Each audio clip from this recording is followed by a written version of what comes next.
శరణయ్యప్ప. ఇప్పుడు మనం అరుణాచలం చూడొచ్చు, అరుణాచలం శిఖరాన్ని చూడొచ్చు. ఇప్పుడు అరుణాచలంలో మనం ఇక్కడ దర్శనానికి వెయిట్ చేస్తున్నాం. సుమారు 2 గంటలు అవుతుంది. ఇక్కడ స్వాములకి కనీసం మంచినీళ్ళు కూడా లేవు. స్వాములకి దేవస్థానం వారు ఏర్పాట్లు లేవు. పైన చూడొచ్చు జ్యోతి దర్శనం. ఈరోజు 8వ తారీఖు సోమవారం.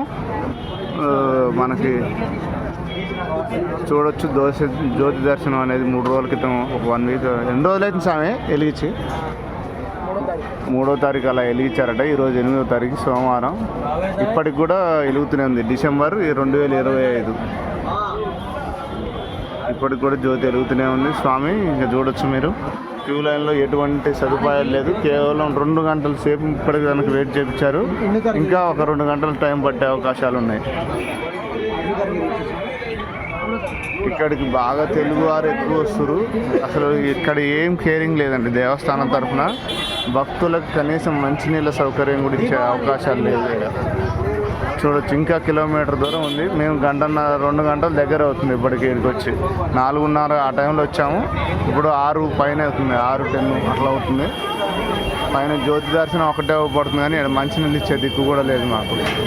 స్వామి శరణయ్యప్ప. చూడొచ్చు 95% మాత్రం మొత్తం తెలుగు వాళ్ళే.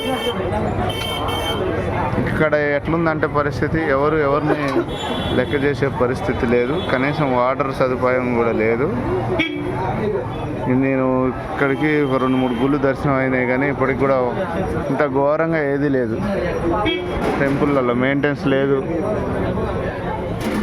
స్వాములందరూ